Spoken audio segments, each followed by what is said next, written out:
Hello and welcome to Behind the Fiction podcast, the podcast that takes a sneak peek behind the curtain of your favourite video games, cartoons, television shows and movies.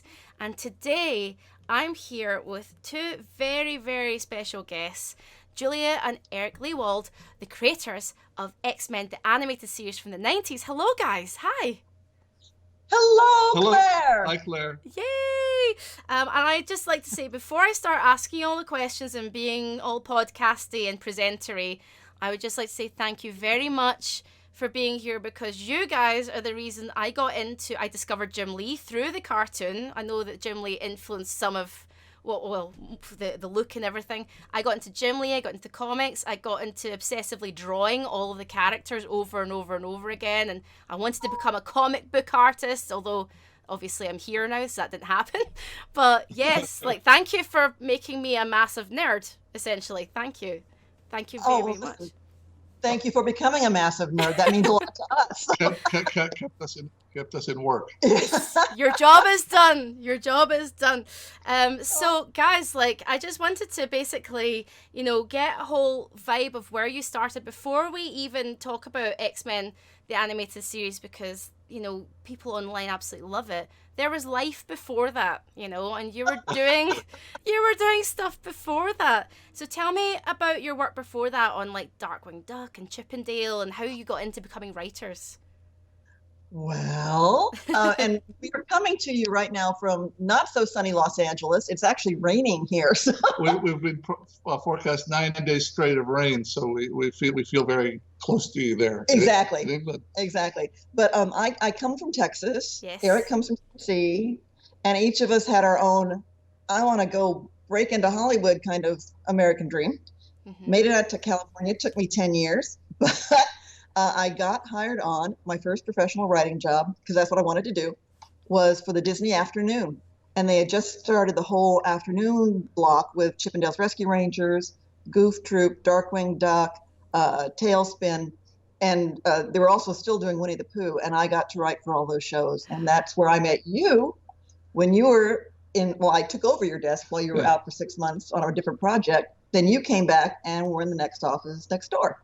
And we got married and had children, and just like that, Disney magic. So how do you even get into writing specifically for animated shows? Because I imagine, I'm not a writer, but I imagine it's very different from writing for video games and writing for movies. Oh, it is, and people come out to Hollywood. Hollywood is a very strange place. It's saying I'd love to design cars. Well, but I live 1,000 miles away from Detroit or wherever the center of that might be. So you come out to Hollywood, and it's this little tiny company town, and everybody knows everybody. And the word is, it takes 5 years to get your first professional job, which sounds like a great deal of time, but it's just there are many people out here that have the talent to do this. You have to meet people and get your first opportunity. And for me, that was in 1985. I'd been writing. I'd loved movies in college and gotten a cinema studies degree and was writing like crazy, doing low budget movies when I could, and was penniless. And then a neighbor said, suddenly they're hiring at Hanna-Barbera. They had just discovered this thing called syndication, where for years and years you just had cartoons on Saturday morning here in the U.S. And then someone decided, we could show them 5 days a week in the afternoons and make a lot of money. But then you needed 5 times as many episodes of a series. So instead of ordering 13 episodes, they'd order 65. And they were writers, and my neighbor worked there. And he knew you wanted to be a writer. He saw I had a stack of 10 years of scripts that I've written that no one had purchased, and so he said, give it a try. And his boss, to her credit, said, yeah, you can write okay. Let him pitch. And that was the story. One nice person referred me to his boss. They gave me a chance, and that was 35 years ago. And I was playing softball badly, women's softball league, for one spring summer.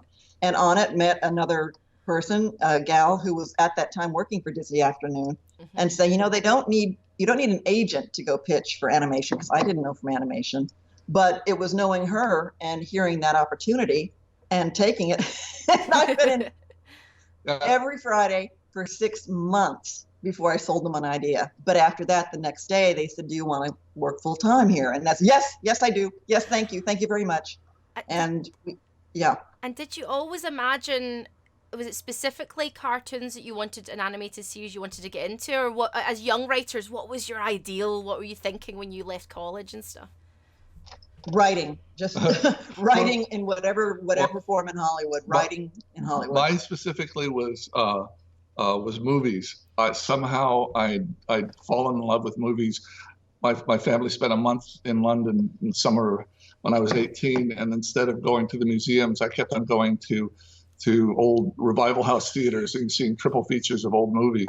And so I watched hundreds and hundreds, if not thousands, of movies throughout college and after, and came out to Hollywood and realized that 90% of the writing work was in television. And getting a movie started could take 10 years, and it was such a challenge to the theatrical side of things, that when the opportunity to write for television reared its ugly head, I grabbed it. I hadn't imagined animation. I loved Warner Brothers cartoons when I was growing up, the anarchic nature of them. Which this wasn't. Disney wasn't that. Wasn't that, but neither was Hanna-Barbera, but it was a paycheck. And so it just happened that the first person I knew that had an opportunity for me was in animation.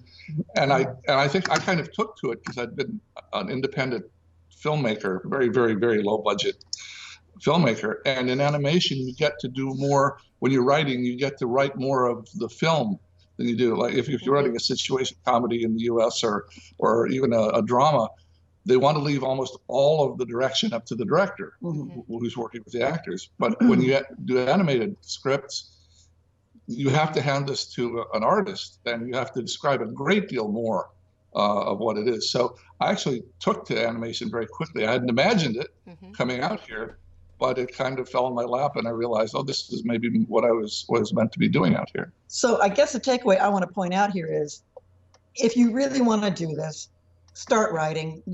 You're a writer. Be a writer. Yes. To crack a market like trying to make it in Hollywood, I try to be in Hollywood. And if you make it to Hollywood, wherever you make it, be nice to people. There is no excuse for being a jerk. We have been in this long enough, and cheese cracker. You're right. You've got to find, I always say to people, well, yeah, if you want to be a director, direct. You want to write, you write. But always find your people, find your nice people that you love working with, and help them. And don't, somebody said to me the other day, was an editor of a magazine, shall remain nameless, and he said, hey, do you know anyone out in LA? I need some writers out in LA just to write some features. He said, the writer that I've got out there didn't want to tell me because he wants all the work. And I thought, that's terrible. Like, I went, yeah, sure, here's 5 contacts in LA. And I said to him, I'm of the mind that we should all help each other, like all of us, and we give each other a leg up, and that's how it happens. Yeah, it's a small community, and everybody remembers you. You never know, the person that you're nice to one day, 5 years later, is the head of the network that's hiring. Exactly. Exactly. And then I got my chance because of a nice person on a softball league. You got a chance because of a nice neighbor who knew what you wanted to do. Those kinds of opportunities are the things that make things happen. Exactly. Now let's cast our minds back to what television. Sorry, I've not got a smooth segue for that. I'm just going, right, okay, let's cast our minds back. So let's cast our minds back, because when I was growing up, I grew up in the 80s into the 90s, and in the 80s I was watching things like Visionaries and Thundercats and things like that. Thundercats was my favorite, but I remember at the end of each Thundercats episode, they had a Snarf, the alien cat thing, had a kind of moral story to tell at the end. It was all very and they all laughed, ha ha ha, at the end. It was very wholesome. Yeah. Even though they were kind of like beating the crap out of each other moments before.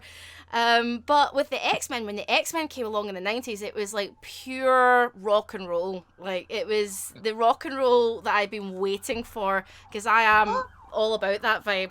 So when it came to you, like, what is it that attracted you to this job? Did you even understand or know how big this would be? Well, quickly, we had each finished up our 3-year contracts at Disney. That was kind of the standard deal, and had now entered the what we call the freelance universe, where we were hunting for jobs that typically on specific shows. A bit at a time. You get a script here, a script there. And not working for a company like we had been at Disney. And I'd done a year. I got a short job on Beetlejuice for the people at Fox. Second season, third season. It's the final season of Beetlejuice. And it came down to we hadn't really known what this X-Men thing was going to be. They were very hush hush about it. At Fox Kids. At Fox Kids.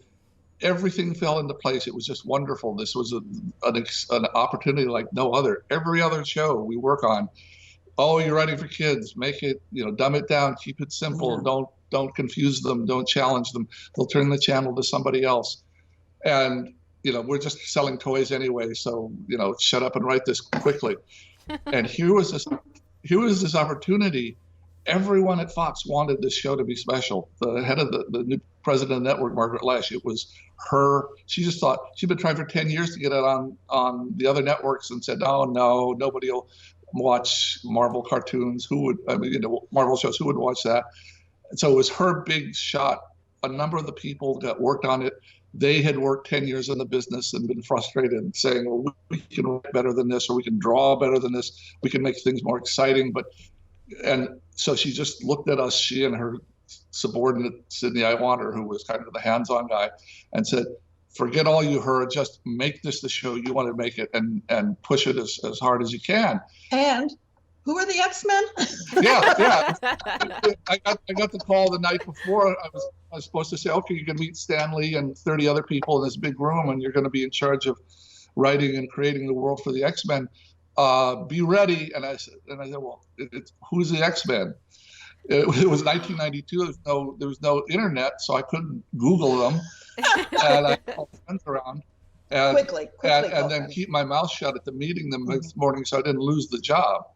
But it was an amazing opportunity. For 3 or 4 years, Fox wanted us to write really, challenging stuff, and then it kind of new people came on, it faded away, but it was a great opportunity. And a quick point here: Eric was brought in from day one as what we call showrunner, story editor on this. You'll see his name on every episode, as developed for TV by, and that was his job, was to create the world that was what you saw on the animated series, along with head writer Mark Edens. The two of you were the ones who sat down and plotted out how the stories would be told.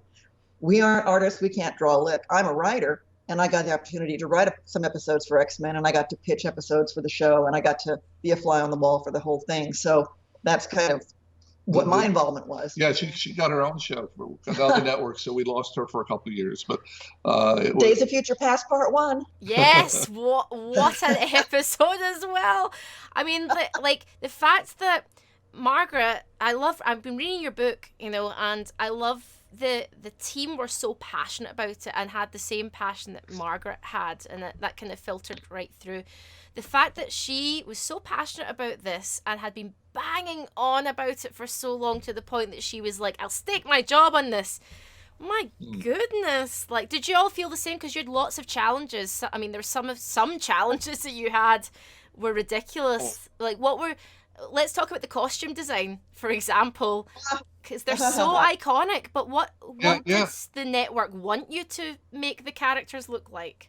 Yeah, well, for one, originally, it was there was a bit of a crisis there, and it had nothing. This was no one's fault particularly, but I think all of the artists knew what we wanted them to look like. I mean, Jim Lee was he was popular at the time. He was simple. He animated well. He fit perfectly. He was the latest great comic book artist on the X-Men series of comic books. Versus Jack Kirby or any of the other people from the... And this was a 30-year-old book by this time. 30 years past. Jim's stuff fit perfectly. And then if you read the book, you may have got to the point where we get the phone call a month in after we've designed everything. and been told, "Oh, sorry, you have to throw that out. You can't look at all like no more. Done." With no explanation. No explanation. And to his great credit, our supervising producer, Will Mineo, who is the artist who loved everything Marvel, and who fought most of these political battles for us and put his job on the line 4 or 5 times, realized, what they want, or we realized later, it was because Jim Lee had just left Marvel, and they didn't want to support him. They were being pissy about it. They didn't want to support a competitor. But so what he did was, instead of drawing something different that was good, he drew something different that was really terrible, and said it's kind of a Scooby-Doo looking X-Men, and sent that in quite seriously to all the powers that be. Said, "Okay, you want a different look from Jim Lee? Here's my next best shot at it. Please have a look." And it was over a weekend. Everyone went crazy. I thought, what's Will think? He lost his mind. And it shook them up so much that they said, "Okay, we'll let you keep the Jim Lee look, fine." Now that was a real risk. Yeah. Because someone could have said, "Okay." Imagine what would have happened. Like, Comic Cons around the world would have very different looking cosplayers. It would be very bizarre. But I'm wondering, when I was reading about these challenges, from the outfits to the voices, to Stan Lee himself, are these challenges you've faced in other jobs before or after? I mean, do the network usually step in like this? Well, what happens usually in television goes very quickly, and it all depends on how much power, how much leverage you have. Usually in children's television, which is a kind of its own kind of ghetto over here in Hollywood, the creative people usually don't have much in the way of leverage. If they're going a certain direction, and one of the financial partners or advertisers or the network president's niece decide that the show needs to look different or sound different or be completely wrong, you just have to kind of suck it up and say, "Okay, if I want to keep paying my rent, I'll do it. I'll draw it or I'll write it the way they're asking me to, because they're my employer and it's their show and I'm just working for them." And in this case, it just reminds us, over 35 years, we've each worked on 40 some shows. It really comes down to who you're working for. If you're working for someone good, then they're fighting for you to make the show as good, your show as good as possible. If you're working for someone that doesn't care, anytime a pressure comes up like this, and they always do, then they immediately give in, and you get the phone call, put the silly toys in, or give Storm a tricycle, which was one of the things that we almost lost the show over, some McDonald's Happy Meals, where Marvel made Australian McDonald's saying that half a dozen Happy Meals with 6 of the characters on tricycles would be prominently displayed in every episode. Oh my God. This is the thing. Like, I was young back then, but it's that whole thing of, I wouldn't have bought into that, and I was a young person back then. You can't talk down to children in that way. Like, you either go one way, which is kiddie, or you go the other way, which is completely rock and roll. I don't think there's an in-between. I just don't think it's right. I mean, from designing the characters, you've got the outfits, and then you have to go to the voices. And the voices from Beast to Professor X to Mr. Sinister, they're so iconic. When I think of Beast, I think of that voice reading a line of poetry. That's what I think of. I love Beast. So the voice artist, did you have that in your head of how you wanted them to sound, or was it trial and error? We did. We wanted them to sound that way. But if you've read the part of the book, the people that did the voices, and they did them all in Toronto, Canada, which it's a little less expensive. What a lot of U.S. shows get voiced in Canada. Wonderful actors, but they just have a little bit better deal than the U.S. actors do. U.S. actors are too expensive. Yeah. So they did a version of it, and we heard it, and it was really, really, really wrong. It was very little kiddie. The X-Men is, shouting like little children, and we just thought the show was dead. We thought it was completely lost, and it wasn't that the people were capable of it. It's just they'd had 20 years doing it a certain way. For kiddie shows, for kiddie cartoons. And we had written these things more like adult dramas, right. And we told them that, and we wrote them letters to that effect, and we tried, but it just didn't sink in. So the first pass was terrible. We spent 2 weeks redoing it all, recasting, and I think the anxiety of those first terrible recordings made us push harder to get the absolute perfect person, or the most intense actor we could find for each voice, where if it had been okay, if it had been mediocre, they probably wouldn't have let us bother to re-record it. We just probably would have been asked to go forward. And Toronto has a rich theater community there. Yeah. And so rather than kind of going, well, there is a pool of children's animation voiceover talent, instead they said there's a pool of theatrical performers, and they went after those folks. And that's how they got George Buza, who was the voice of Beast, and he's still the voice of Beast in my head. You know, they're all still the voices in my head, especially Same. Apocalypse. Oh my God, yes. And I can't hear Rogue or Gambit without hearing those exact voices. I think you got it, eventually got it absolutely spot on. I'm so glad that it went the way it did. But there was another blockade, I guess, although you had a good relationship with him and worked with him. Stan Lee himself, the late Stan Lee, had his own ideas for things. And, you know, I've read the book, so I kind of know why, I guess, he had those ideas. But it seemed like he wanted to take it down a very 60s sort of old school way, very Stan Lee, like introducing the show. I'm Stan Lee, and this is the X-Men, that kind of feeling. You had some balls on you to stand up to Stan Lee, for want of a better phrase. Was it scary going into those meetings going, you know what, Stan, I'm going to have to say no? Was that scary? Yeah. It was very scary. And as I told you in the book, I was so angry and so tense. The next day I bent over and threw my back out. I remember that so clearly. Because you know, I couldn't punch him. I had to keep all that anger inside me. But it was very much a case of, and you know, we absolutely respect him. But, and we worked with him since, and all that many stuff. times since. And he is as special a person in the history of comics as you imagine him to be. Mm-hmm. But Stan just can't help himself. He wants to take over every single project he's even tangentially involved in. And in some cases, like with the recent movies, they just tell him from the beginning, look, Stan, we'll give you a credit, we'll give you a check, but we're not taking notes. We're going a different direction. He understands it, he gets it, and he's happy with it. But in the case of our show, he really felt like he had, Margaret Loesch really liked and respected him and worked with him for years. For years when she was very close. Mm-hmm. So he felt he could get to her and persuade her to, in effect, give him the show and let him be, set the tone and, as you said, introduce it, do the voiceovers. Cynics would say, well, there's a paycheck every week if he does the voiceovers. But I think it's much more Stan.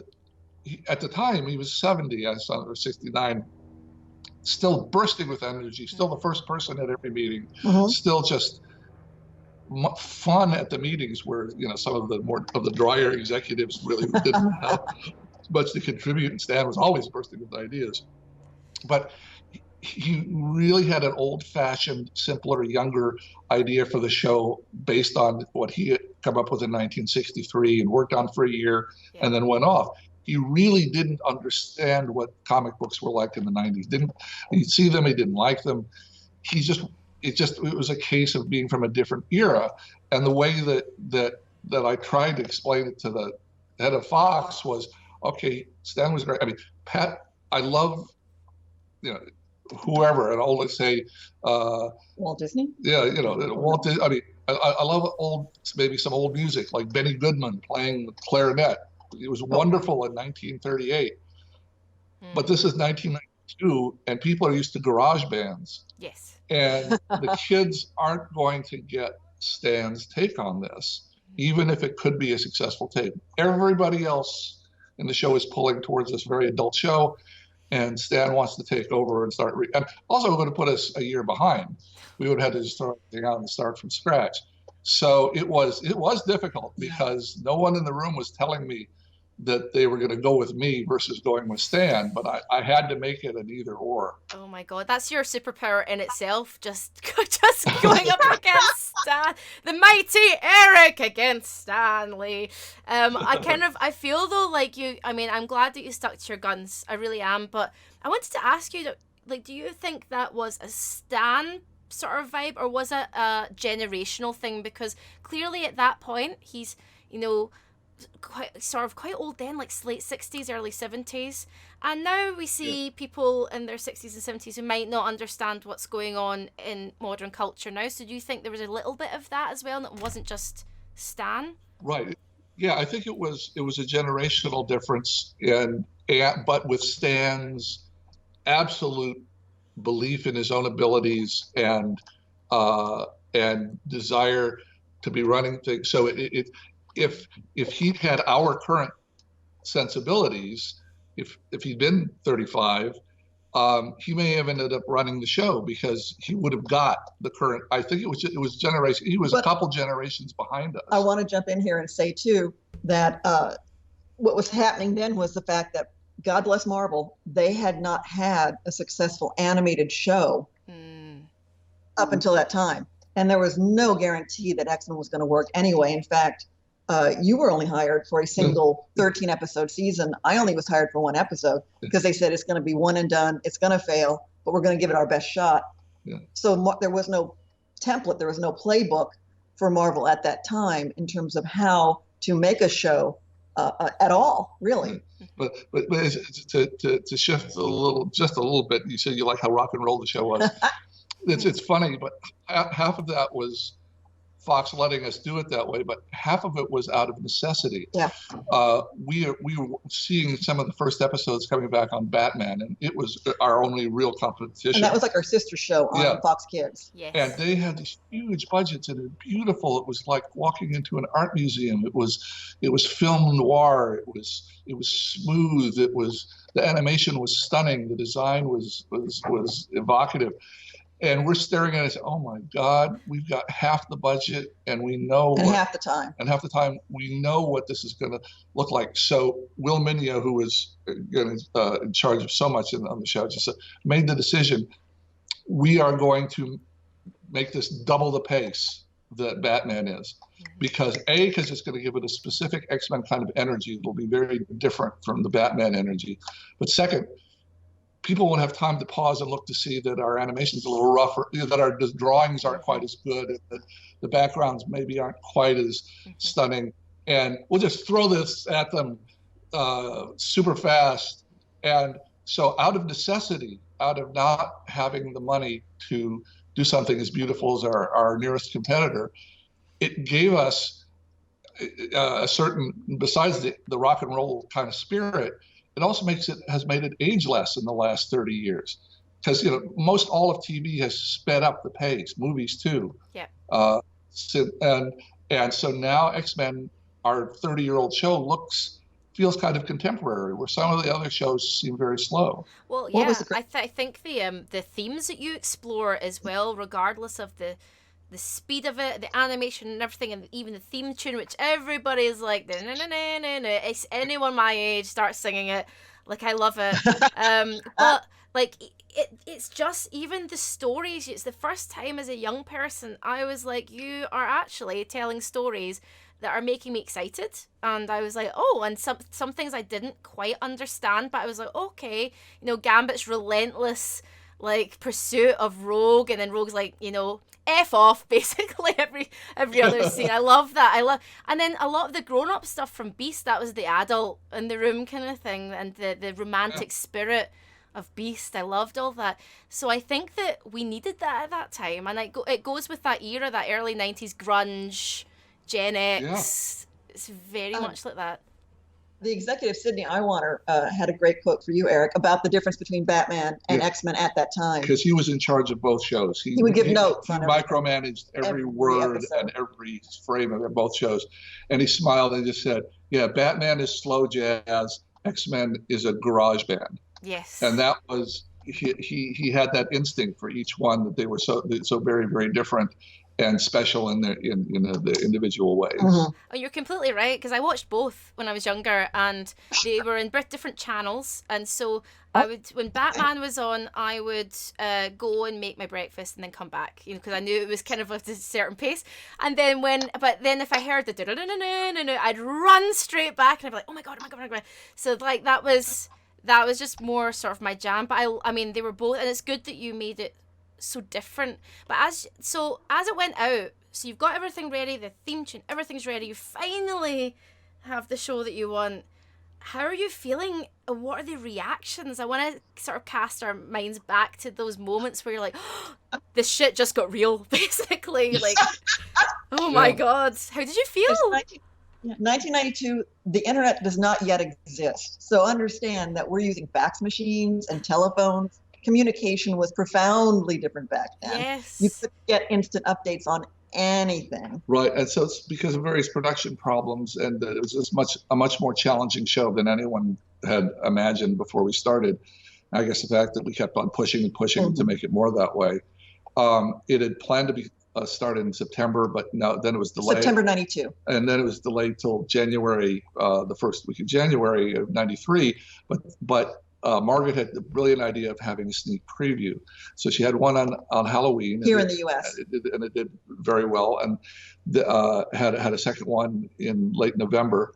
And so there was a little bit of, okay, we've seen a couple episodes. We saw they were working. They were basically exactly what we'd imagined. So we thought, in our confident arrogance, that, oh, okay, well, this is a good show. But then when it came out, it was suddenly this immense popular hit in ways that we just, no one had imagined. As I said, we were all out of contract. They didn't think it would be successful, so they let us all go. They had to scramble as soon as it was successful to hire most of us back. They couldn't get everybody, but hired most of us back. We were all hustling for other jobs or working in other places at the time. Yeah, because it takes so many months after you finish writing and drawing a show before the animation gets finished. Yeah, as you do, freelance life, obviously. Yeah, I feel you. Yeah, but so when it suddenly was half of America was watching it every Saturday morning, we were thrilled, but it was more like, okay, we get another season. We got another season of work. So, we got another kid on the way. We'll be able to pay for diapers. It was very practical. It was like, oh, okay, we got another 6 months of work. Great. And it didn't occur to us while it was happening that it would be something that would last the way it did. The only thing that really came down to us, the only real benefit of it being such success, was we got no more creative fights. Instead of getting these notes like, oh, where's the humor? Where's the silly dog? Why is it so adult? No kid's going to watch this. Barraged every week, getting these challenges to what we thought the show should be. The Moan was successful. Everyone was quiet, and we just got to keep on writing the stories we wanted to for the rest of the season. And writing those stories, there are some. If you look at the entire series, there are some profoundly deep and moving stories that I don't know you could tell today. No, absolutely. I think you've done an even better job of telling some of those stories than we've seen in the films. That's my personal opinion. But I mean, when it was going out, I actually was talking about the stories. Did some of the favorite characters, because you must have got wind of whose favorite character was who was top at the time, and did that influence how you wrote the next sort of episodes? So who were your favorite characters versus who was popular amongst the kids? Well, I'll tell you, as put a pin in that one, popular amongst the kids, because there's a story there. But on the writing side of things, just speaking for me and the other writers for the episodes, we all fell in love with Beast. Of course. Because he was the smartest, most romantic, and we all fancied ourselves. If Beast is the smartest guy in the room and we write for him, ergo, we are the smartest people in the room. But the fun was when Eric came up with the conceit of, rather than your call to action like Avengers Assemble, he would just quote. Beast would just come up with a quote on the spot that would fit the moment. We had Bartlett's book of quotations. There again, no internet. This was us flipping through books trying to come up with a quote that was appropriate. With good obscure poetry for Beast to quote, and it just became a bit of a challenge among the writers who could come up with the most obscure but appropriate Beast quote for the moment. Yeah, and Eric, yours. Yeah, Beast was fun. Obviously, everyone loved writing Apocalypse just because you could hear that booming voice.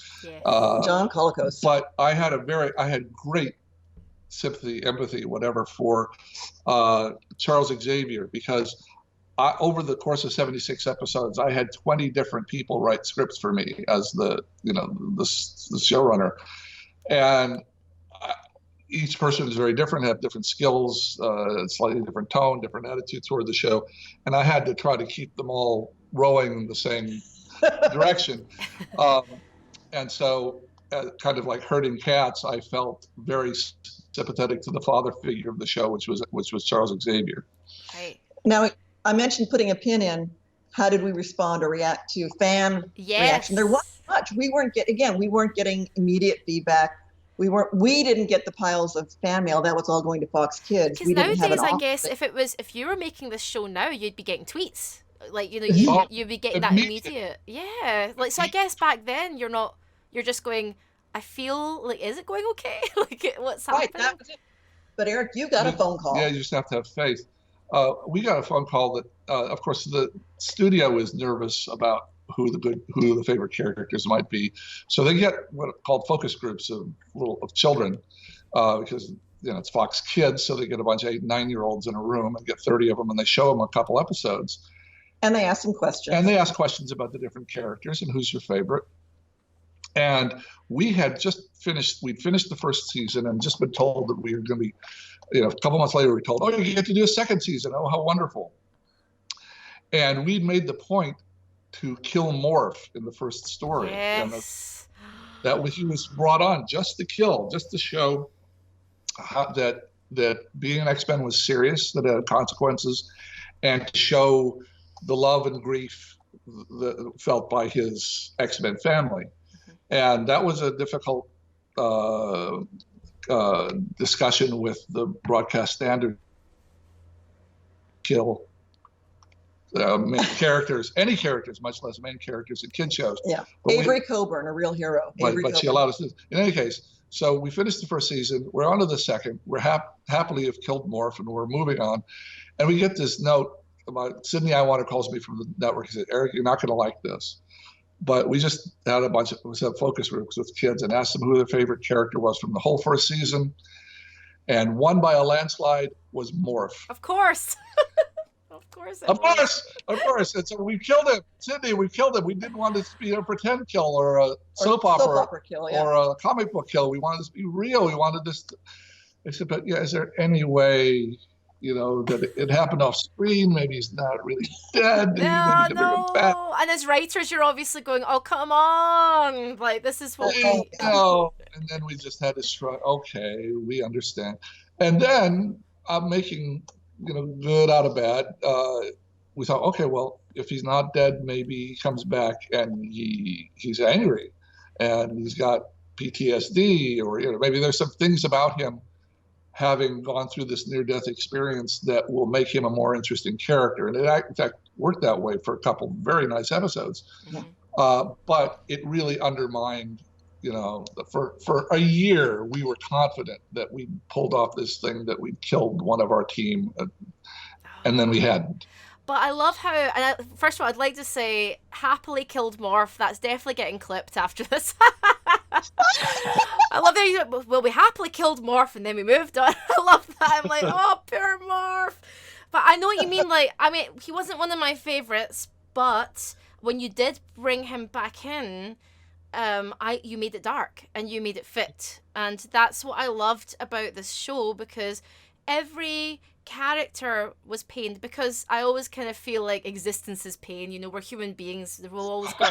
We've gone to existence. I felt very Beast there. I was channeling Beast for a moment there, just kind of channeling the blueness. But yeah, I feel like it's the human condition, or the mutant condition, definitely. And at that time, I was very much like, I really loved the mutants' plights, because I grew up with, my dad was Chinese, my mum was Scottish.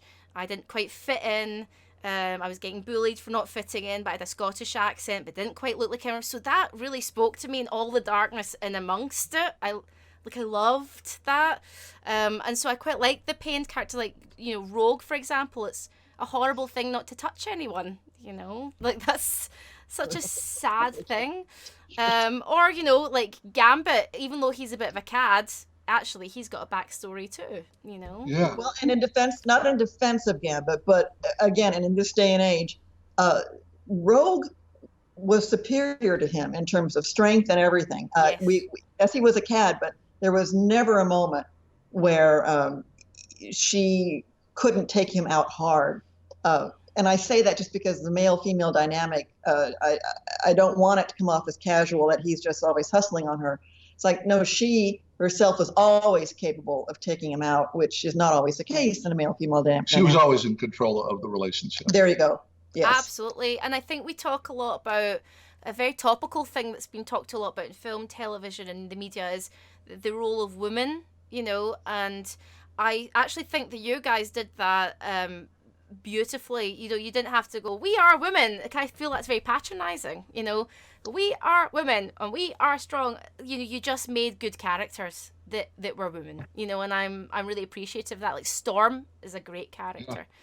So you didn't need to bang on about it or club people over the head with it. They were just very well written female and male characters, which I love. And looking back, you can, none of the men could fly.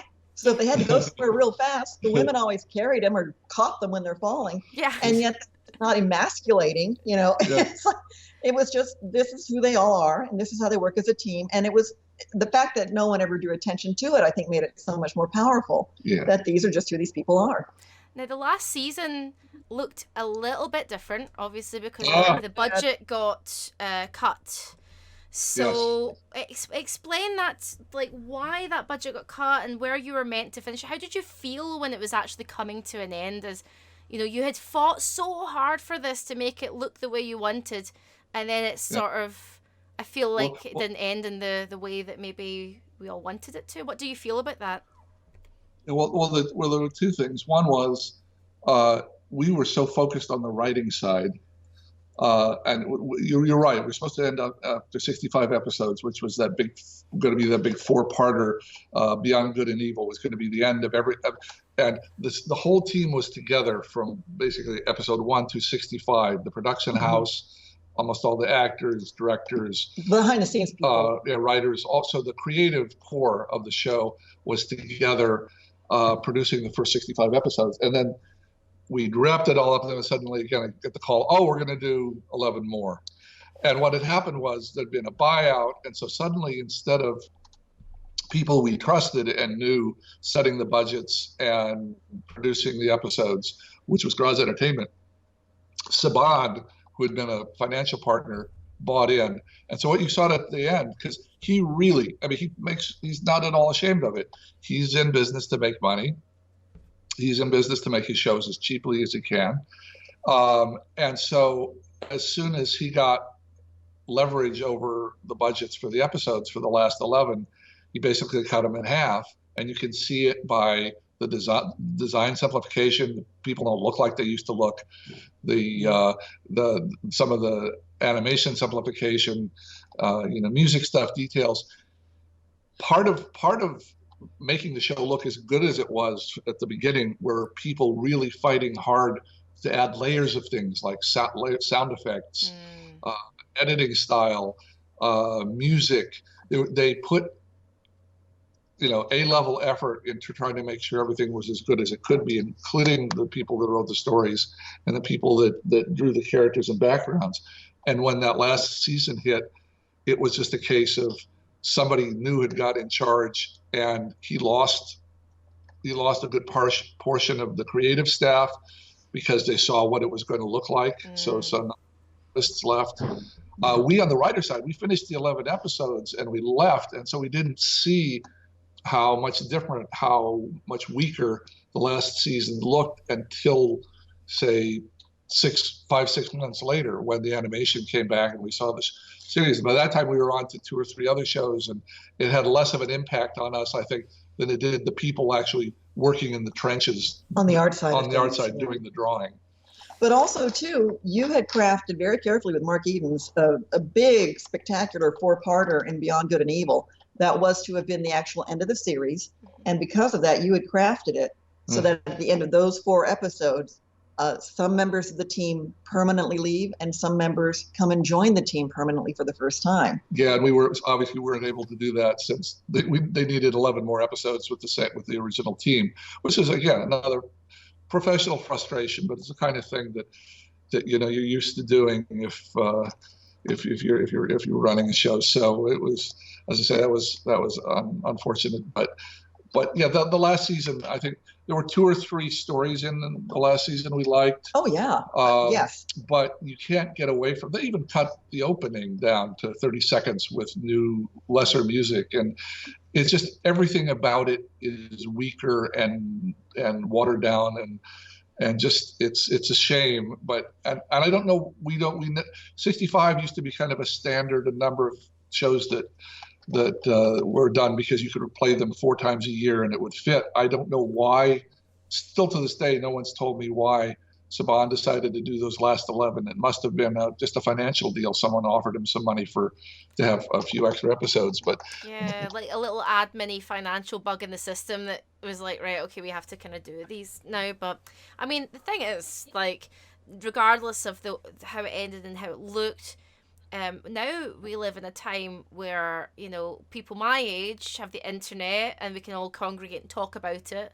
We all and that's how I found you guys, because I was like, oh God, this is the official X-Men the Animated Series Twitter. I just loved all the GIFs that Julia was tweeting out, and I was like, yes, GIFs, all of that, and it brings, you're really a really good community leader, Julia, like getting everybody together to talk about it.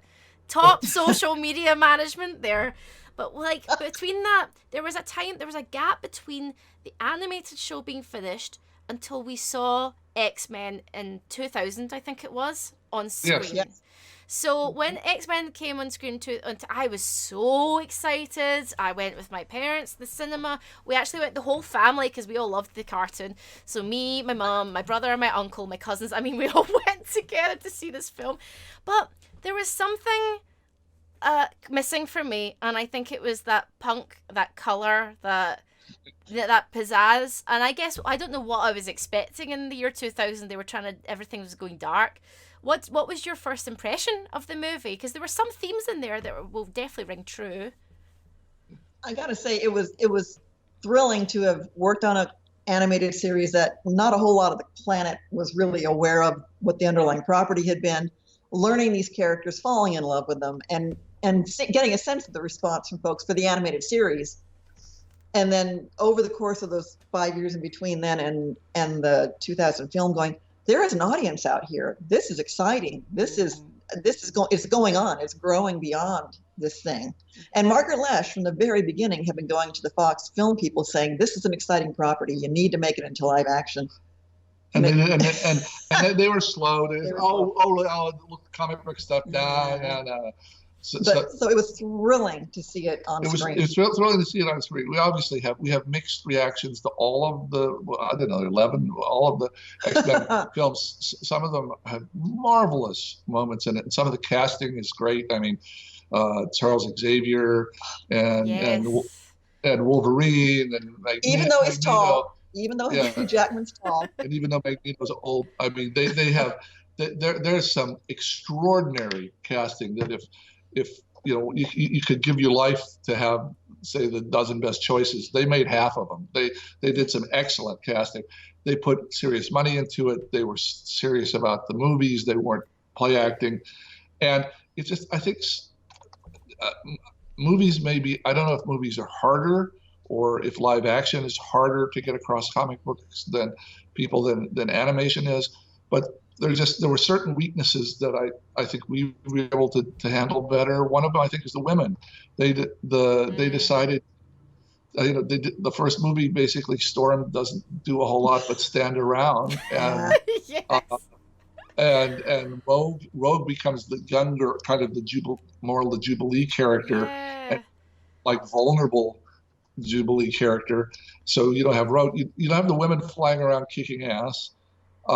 And I think they tried this, didn't know at some point how to work some of the characters in, but overall there was something in every one of the movies that we found exciting, and it's wonderful to watch characters you lived with for 5 years and felt part of your family up doing more stories. And so even when the movies were less good, we would come out of it thinking, well, there's another X-Men movie, and I assume the new Marvel people are going to come up with their own series of them. Yes. We know, and so we're anxiously looking forward to that. But we take a certain pride in thinking we got the characters right. Yes. And I'm so glad that you made those comments about Rogue and Storm particularly, because I think when I was so excited, I thought, okay, she looks a bit young to be Rogue in the trailers, but I'm into. She was exactly my age when it came out, and I was just like, what? And then in Storm, I was like, she's just standing there making it look a wee bit windy.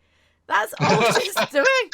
I can do that. Just make it a wind machine and stand looking with brilliant hair, looking fabulous.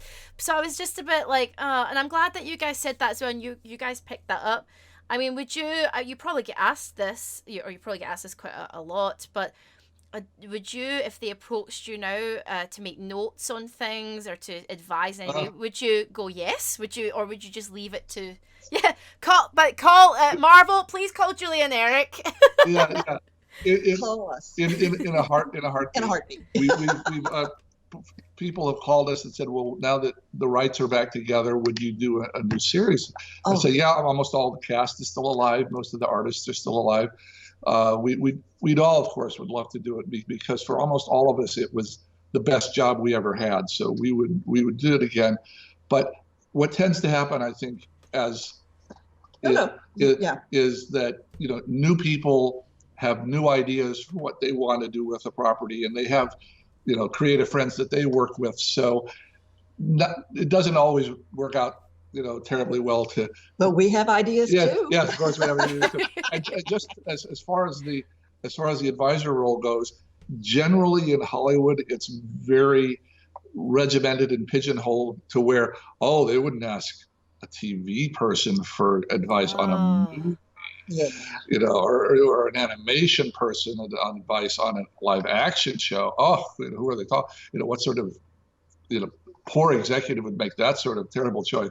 We did have a moment before the first movie where Will Mineo and I were asked to read a script because they had this whole wonderful cast put together, and they were a couple months from starting the cameras rolling. And some people were a little nervous about the script, and the producer didn't know if it was any good or not. They sent it to Will and me, and we each gave them like 5 single-space page notes of it was pretty terrible. And we then, they said thank you, and there's no pay or credit, but we just did it because we cared about the show. So we did have that one moment where we were able to be advisors on the first script. A few months later, we saw, script number 4 or number 5 or whatever, and it had been rewritten by Joss Whedon. Yes. And it was wonderful. Yeah. And I just handed it back to them and said, don't change a thing. Mm-hmm. They ended up polishing it 3 or 4 more times, and it was a solid movie. But it had gone from being something, I can't recognize these people as X-Men. I mean, they didn't even call themselves X-Men until the last scene of the movie. Mm-hmm. They were just random people kind of meeting each other in the draft of the film we saw, to a believable X-Men movie, which they did on the first one. No, I mean, like the films, I mean, have been a little bit hit or miss, but I still see, and I think maybe it's I don't know if it's the age of the writers or directors or whatever it may be. There are certain things that still, and certain themes throughout the films that I think it sort of, for me, sometimes harks back to that feeling, which is really, really great. I still, though, want to see a Beast movie where Beast falls in love and then has to give up his lady love because he knows it's just going to be too hard. Julia, honestly, you guys wrote that so well. Like, as a kid, Julia came up with that story, the Beauty and the Beast story. And my good friend Stephanie Matheson wrote the script on that. But I did come up with a story on that. Oh, Julia, honestly, like, I want to see that film, like, because I watched that when I was a kid, and I was like, oh my God, Beast, like, I just really love, like, but he's so philosophical in the way he thinks of life that he can let go of his, base instincts to just kind of like, for the greater good. So beautifully written. Oh my God. Like, that made me feel things for weeks afterwards.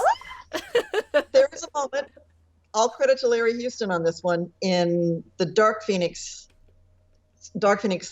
series, a couple of years later, where there's a moment where Beast is at his computer working on his keyboard, and there on the screen is scotch taped a photo that says "Love Carly," and it's from Carly, and it's on for a second, but it's just that kind of callback that you go, "Oh my God, my heart!" Oh my God, I love that. Oh my God, let's talk about, like, now we'll talk about the book in a second, and you've got another book coming out we'll talk about in a second. Oh, I love it. I love that you've got the props there. Yes. But so let's talk about Comic Cons first. So Comic Cons. Okay. Now, Comic Cons are like, and I go to them for work because I host at MCM. And I'm dying to get Julia and Eric over to MCM at some point this year. We've got to make this happen, people. Got to make it happen. We're dying to get over there. So. I'm going to try my very best to make that happen. But when you're at Comic Cons, what kind of people approach you? Is it people in their 30s, their 40s? Is it young kids? Like, who is it that's coming up to your table? And for us, it's a newer experience because since the show wrapped in '97 to about 2 years ago, we would occasionally go as fans, but we weren't there as an artist or anything. On the professional side of things, we had our pro badges, but we weren't there to speak about it. Yeah, about 2 years ago, we started about going once a month. Realizing it was the 25th anniversary and no one was really celebrating because of the rights issues. Yeah. And if we didn't start, cheering at ourselves, it was kind of going to. And we were working on the book, and the book was coming out, and that gave us something to sign, at tables and all, and to work panels around. The people we get, the largest group, the most intense group, are people that are about 40 that when the show came out 28 years ago were 12, and it became their show. As I say, the target demographic. Yeah. So late 30s to early 40s is the centerpiece of it, but invariably we get people all ages because for whatever reason, little kids watched it. College kids watched it, adults watched it. Yes. So there's, and then you've got this group of people that say are in their early 40s, and they bring their 3 children, who they are watching it for the 3rd and 4th time together, and so the kids are now doing cosplay as these characters of their parents' favorite show. So there's this entire mixture of people.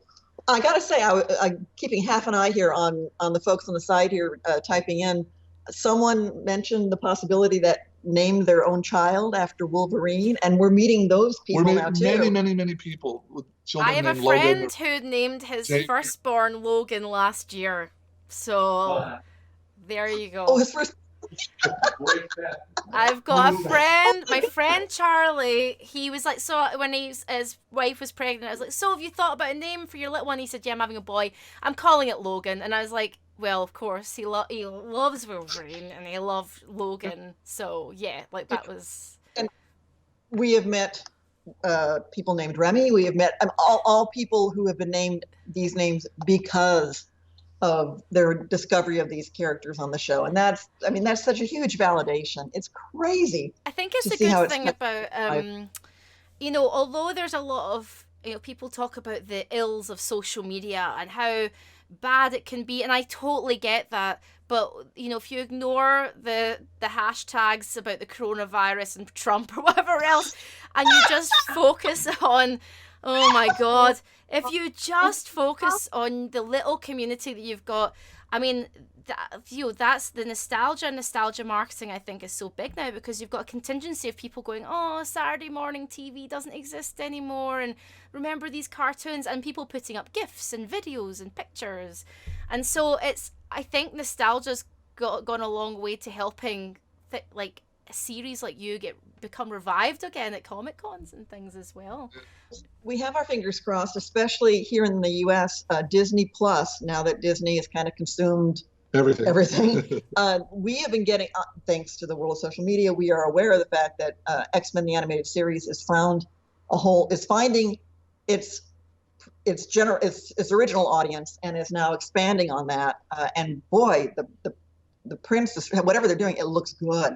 I mean, we know we had a tiny budget and we know it was done fast, but people really put their heart and soul into it. And for what it just really looks and sounds good if you can get Disney Plus. And it's nice to know now that it'll just be playing forever, and we don't have to try to explain to people, oh, well, maybe you could get some bootleg DVD. Yes. Which we've had to do. They never released an entire 5-season box set here in the U.S., and they've kind of stopped printing the individual seasons. And DVD is not the way it goes anymore. We'd love to do a Blu-ray. Oh my gosh, we'd like to do. That'd be amazing. Give them a couple hours worth of extras and get the cast involved. Oh, they'd love that. And tell us about the second book. So I'm still trying to get my way through the beast that is the first book, because it is a big beast. These are Bible markers. It's over 400. How many pages? It's 450 pages with pretty dense pages on X-Men. So it's a couple 100,000 words. We interviewed 36 people that worked on the show, all of whom had a pretty major impact on it. So and that book was great fun, because you got to get to reminisce with the people that we knew and worked with, and actually got to meet some people that had worked on the show but hadn't met or spoken to before. This one was done as a result of the fact that we had the scripts and the storyboards just in boxes above our garage. And you sat down and made it happen. We did not have Marvel's support. We couldn't get Marvel to return our phone calls. They weren't interested. They didn't have the rights all the way. Yeah. They didn't care. Marvel and Fox were still enemies and had different parts of the rights. But then we got about a year ago, we got this email from Marvel's head of international merchandising, and we go or licensing, and say, oh my God, they're gonna sue us for writing the book without their permission. And it wasn't that. He said, oh, no. We all read the book in the office. We think it's great. We just, now that Marvel's got all the rights together, you should do one that's just all about the visuals, all about the artwork. A big coffee table book that's just, has 2,000 bits of art in it. So the first book is the personal history and all the anecdotes and all the fights, the betrayals and moments. And the second one is going to be almost all pictures. Oh it's my God. Gorgeous. Take all of my money. Take all of my money, please. I will give you all of my money. I'm very, very up for that. I hope it's well. If I think you mentioned, Julia, it's out end of the year, October, November. Yeah. Here's the deal. It's here in the U.S. Coming out October 20th, 2020, and it's through Abrams Books or Amazon. And if you can go look for it now on Amazon or Abrams Books, and it's X-Men, the art and making of the animated series. Got you. The one that Eric wrote previously on X-Men, the making of an animated series. So I think they'll be brilliant companion pieces, because the art on this, we reached out to it's been 25, 30 years, but we found some of the artists who had maintained some of the art, because it's 30 years old, folks. It's funny with animation. You got hundreds of thousands of hand-painted cells, and people just throw them away, or they wash the cells and use them again. Yeah. And finding things from a 30-year-old, it was difficult. It was a treasure hunt. But artists had their original designs that they kept, in their basements or closets, storage units. Yeah, and a couple of art galleries had some nice cells that we were able to use. And so, there you are. That's it. I see one of the folks posted for UK. Yes, UK. One of my mods, if you're watching along live right now, if you're watching afterwards, this will not make sense to anyone. What are they talking about? If you're listening on Spotify or iTunes, I do apologise, but on the Twitch chat, one of my mods has actually put up a link. Good old mods. And we're all big fans and stuff as well. But I'm hoping, fingers crossed, that we can try and get you over this side of the pond around about the time that it comes out. But I wanted to talk about a special prize you've offered up to give to us. Explain what the special prize is, please. Okay. So exciting. So, we are not artists, we are writers, but we've had in our file cabinets all the scripts, all the stories, all that stuff. And going through these things when Eric was crafting this book, realized that we had something that I felt was very special. And then Eric got a hold of it and said, yeah, I think this is too. This is something we could sign for fans. And it is the first. It's a photocopy, but it's from our files. You can tell from the rusty paperclip. It's the first page of the first draft of Night of the Sentinels, the first script that we ever did. And it's got, within the body of the 40-page script, there were various specific notes. But my one general note to Mark Edens, the writer, was Gruffer Wolverine, that thing in red, which was an actual creative note to him to make Wolverine gruffer. So the first page of the first script of the first draft with one of the first notes to make Wolverine gruffer. And it's actually a copy off of this rumpled production script that we use. And we got a little thing on the back that explains it. So that's our thing. That will be, and we'll both sign it. And yes. Thank you. So for those who are watching along, so for those that listen to this afterwards, this competition will end on spooky Friday the 13th in the morning in UK time. So if you've missed this and you're watching afterwards, I do apologise. I'm putting the competition up in the Discord community, which is the Wee Squad community. So people who watch these podcasts regularly and watch this channel regularly can go into the Discord. And if you're watching along live, all the links have gone up. So you can click on the links and you know exactly where to go. But that's in the Discord in the giveaways channel. Julia and Eric, we're going to do a Q&A after I do this outro. But you have been absolutely wonderful. Like, wonderful. Thank you so bloody much. Where can we find you online? I am at, on Twitter. We are at X-Men TAS, and to me that stands for X-Men, the animated series. And we are also apparently very popular right now. And we have a webpage, xmentas.com, and we are currently in the process of rebuilding it. But please, if you find us, stay with us, because big changes for that are in the works right now. We're trying to get that running.